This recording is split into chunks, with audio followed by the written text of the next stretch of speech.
শুরু করো। এই পাগলের বাচ্চা তুই গেলি না যাই না, তুই এখনো ওর সাথে খারাপ ব্যবহার করতেছিস। লাকাই, তুমি আনোয়ারের কাজ কাম সব বুঝিয়ে দাও। আচ্ছা ঠিক আছে মেম্বার সাহেব। এই, তুই এমন এনে দাঁড় রয়েছিস কে? আমার কথা কয়ে দোকানতে যা লাগে নিয়ে যা।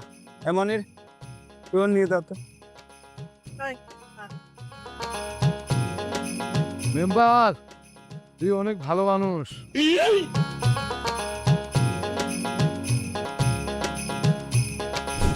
শোন হার্পিক, তোর বিয়ে নিয়ে কোনো চিন্তা নেই। মেম্বার সাহেব তো তোর বিয়ের দায়িত্ব নিয়েই নেছে, বুঝিস নাই? তুই খালি এই যে পুষ্কনে মাছ টাছ দেখবি আর দেখাশোনা করবি যাতে মাছ টাছ কেউ না মারে। হ্যাঁ, দেখাশোনা রাখলি তোর দায়িত্ব। খালি দেখতে এই পরি মাছ যেন চুরি না হয়, অন্য অন্য পরি মাছ তুই পরি আসছু। মাছ চুরিয়া কেমনে আমি দেখবো না, আপনি শুধু দেন মেম্বার আমার বিয়ের ব্যবস্থা করে নাকি। তোর আমি কি করছি? তোর বিয়ের ব্যবস্থা মেম্বার করে দিবেন। তোর বিয়ে